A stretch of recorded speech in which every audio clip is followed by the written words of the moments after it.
Chers amis, bonjour. Nous sommes le jeudi 25 janvier 2024. Il est 9h30. Quelques news de l'Arménie, de l'Artsakh et de la diaspora arménienne. J'ai le sourire. Enfin, une information qui va droit à nos cœurs, mes amis. Une bonne information. La délégation de l'Azerbaïdjan au Conseil de l'Europe, donc en fait de l'Assemblée parlementaire du Conseil de l'Europe, est parti. Il a été mis à la porte. Cette délégation a été mise à la porte par le Conseil de l'Europe, donc de la PCE en fait, voilà. Euh, L'Azerbaïdjan est ainsi sanctionné au moins pour un an. Au moins pour un an.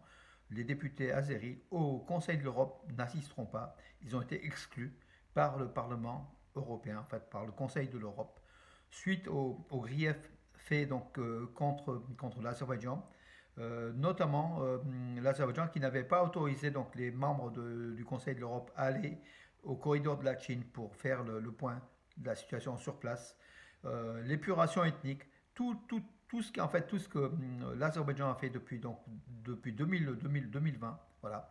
Tout ça s'est reproché à Bakou et Bakou n'a pas accepté. D'ailleurs, leurs députés, ils ont au nombre de 6 ou 8, 6 a priori, ils ont quitté comment l'enceinte du Conseil de l'Europe. Mais on a eu l'impression dans un premier temps qu'ils quittaient de leur propre gré, mais en fait ils étaient donc acculés, ils étaient comment poussés à la porte vers la sortie. Bien fait, mes amis, bien fait. Au moins, il y a une petite justice, il y a une petite sanction de l'Europe qui commence à se mettre en place. Là, c'est le Conseil de l'Europe qui a sanctionné l'Azerbaïdjan, mais c'est une claque ouverte à Aliyev. Et je pense que le vent tourne, hein, le vent tourne pour l'Azerbaïdjan, contre l'Azerbaïdjan, par rapport à toutes les exactions. C'est un État voyou, c'est un État qui n'obéit à aucune directive, à aucune, comment dirais-je, à aucune mission. Elle n'est pas européenne, tout simplement dans l'esprit. Et là, l'Europe l'a sanctionné. Et vraiment, le vote a été massif, en fait, hein, pour le vote du Conseil de l'Europe pour expulser l'Azerbaïdjan, au moins pour un an. Donc, ça a été massif. Et puis, on attend, nous, plutôt l'Union européenne, qu'elle bloque l'arrivée du gaz russe à travers l'Azerbaïdjan, russo-azéri. L'Azerbaïdjan Aliyev vend du gaz russo-azéri à l'Europe, tout le monde le sait. Van der Leyen, elle le sait aussi, hein, donc, qui a été dire à Bakou que l'Azerbaïdjan est un pays fiable, qu'Aliyev était un allié fiable pour l'Europe. Ce n'est pas le cas. L'Azerbaïdjan a été exclu déjà de l'APCE, donc du Conseil de l'Europe. Et prochaine étape, j'en suis sûr, et il faut qu'on pousse nous de tous les côtés, l'arrêt de la fourniture du gaz azéri à l'Europe, qui est une source de financement de militaires de l'Azerbaïdjan. En fait, avec cet arrêt-là, l'Azerbaïdjan perdrait entre 20 et 30 milliards de dollars, soit la moitié de son budget, pratiquement un peu moins de la moitié de son budget donc annuel. Et ça serait un bienfait, mes amis. Voilà, tout simplement. C'est pas la vengeance, c'est la justice, mes amis. Quand je dis bien fait avec toute la rage qu'on a, c'est que depuis 3 ans, l'Azerbaïdjan croyait que tout était permis, qu'il pouvait donc écraser le peuple arménien, l'Artsakh, qu'il pouvait violer l'espace territorial de l'Arménie souveraine, faire tout. Ah ben, et les communiqués donc de l'Europe, machin. Donc du coup, Aliyev, euh, entre nous, rigolait tout simplement. Aujourd'hui, la sanction est réelle. L'Azerbaïdjan a été sanctionné. Je ne vais pas m'alourdir, mes amis. Donc, on attend d'autres sanctions plus concrètes encore pour justement qui puissent toucher le nerf de la guerre, qui puissent toucher l'Azerbaïdjan, que ce pays ne soit pas un pays agresseur, que ce soit un pays démocrate, qui puisse discuter d'égal à égal avec les pays dans l'espace du périmètre européen, avec l'esprit européen. L'Azerbaïdjan doit avoir un esprit européen et pas un esprit pantouranien venant d'Asie centrale. Voilà, mes amis, pour l'événement, en fait. Voilà. Donc, entre-temps, donc, le ministre arménien de la Défense, Soulen Babikian, était au Kazakhstan avec le collège militaire du Kazakhstan et le centre de formation des sergents du ministère de la Défense de la République d'Arménie. Il a signé, donc le ministre arménien de la Défense, un accord de coopération, de développement, justement de ses compétences militaires, en fait, hein, de deux côtés, donc de la préparation des soldats, des officiers de l'armée arménienne, et puis donc l'Arménie aussi donnera son savoir-faire au Kazakhstan. Mais le Kazakhstan a, comment dirais-je, un dossier important qui intéresse l'Arménie, hein, en matière justement d'école militaire, puisqu'elle est formée, et puis c'est un pays qui compte de 30 millions d'habitants, je crois à peu près, et beaucoup de Russes. Voilà.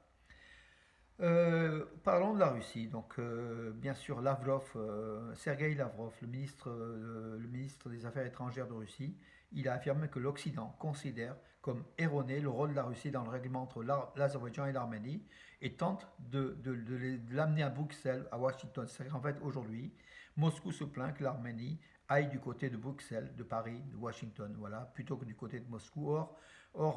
La Russie a un plan de paix entre l'Azerbaïdjan et l'Arménie, selon Lavrov. Et pourquoi l'Europe fait ce geste-là?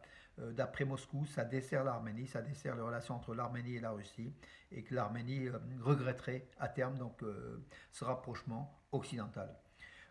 Mais on a vu en fait, hein, l'Arménie a demandé donc l'aide de l'OTSC, donc l'Organisation de traité de sécurité collective depuis mai 2021, quand les troupes azéries occupaient donc la région de Sevlitch, le lac Noir, en Arménie, sur l'espace souverain de l'Arménie, puis après Djermouk, puis après donc la mini-guerre de septembre 2022, avec aujourd'hui 200 km² occupés par les soldats azéris. Voilà, les Russes puissent aussi se faire une autocritique de pourquoi ils ne sont pas intervenus, tout simplement, hein, on le sait, Poutine, Aliyev, Erdogan, c'est le même, comment dire, c'est le même groupe d'intérêts gazo-pétroliers, voilà, et puis le même intérêt contre l'Occident, contre l'OTAN. La Turquie joue bien sûr les doubles jeux, tout le monde le sait aussi. La Turquie qui a laissé donc la Suède entrer donc dans le périmètre de l'OTAN, le Parlement turc l'a ratifié, et du coup la Turquie qui demandait des F-16, des avions de chasse américains de la dernière génération avec des F-16, qui demandaient à Washington, que Washington refusait. Là donc ce matin on a appris que donc Washington a donné son feu vert de livraison de F-16 à la Turquie. Voilà la Turquie qui joue les doubles jeux, qui fait un peu les arbitres, qui fait oui, je veux la Finlande, la Suède, donc l'OTAN, je mets mon veto, et puis qui lâche pour obtenir un gain militaire, un gain politique. Voilà, donc aussi Ankara, c'est jouer au double jeu et ça marche, hein, malheureusement ça marche, voilà, tout simplement. Oui, hier soir, donc Arménie, avec la mission civile de l'Union européenne en Arménie. Donc il y a eu un reportage d'une demi-heure sur Arte qui a été très suivi, de 31 minutes, voilà.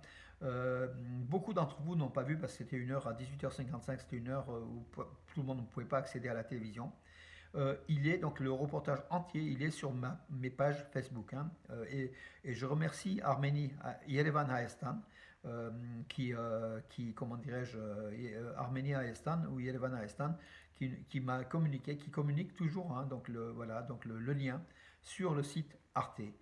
Voilà mes amis, vous pouvez suivre donc à tout moment à travers Internet le reportage qui était quand même pas mal. Voilà. Hier à Vanatsor ou avant-hier, il y a eu de grands bruits donc, dans le ciel. La population a été alarmée. Donc c'était pas la guerre, c'était pas une bombe qui éclatait. C'est tout simplement des exercices militaires de l'aviation arménienne. Le ministère arménien de la Défense a diffusé un communiqué après coup. Ils auraient dû faire avant coup, hein, je pense, voilà, que ces grands bruits dans le ciel, c'était des avions de chasse de l'armée arménienne qui s'entraînaient au-dessus de Vanatsor, dans la région de Lori, hein, voilà, au nord de l'Arménie, qui est à la frontière entre la Géorgie et l'Arménie. Voilà. Donc c'était voilà, c'était expliqué tout simplement pour que la population soit rassurée. Et puis un fait divers, donc hier on a malheureux, donc hier on a assisté, donc on a vu des images poignantes, très très choquantes même. Un cheval et son poulain qui est blessé donc aux deux jambes. Une voiture qui l'a percuté, qui s'est enfui d'ailleurs, un chauffard. Et le poulain, donc les services vétérinaires, le propriétaire a été alerté, les services de l'État ont été alertés, et ils ont été récupérer le cheval et le poulain. Mais a priori, hein, le poulain avec les deux jambes arrière, les genoux cassés et qui était au sol, assis sur la neige, à notre avis, il a été euthanasié, tout simplement, malheureusement. Voilà. Voilà mes amis pour aujourd'hui. Je vous donne rendez-vous à demain et bonne journée.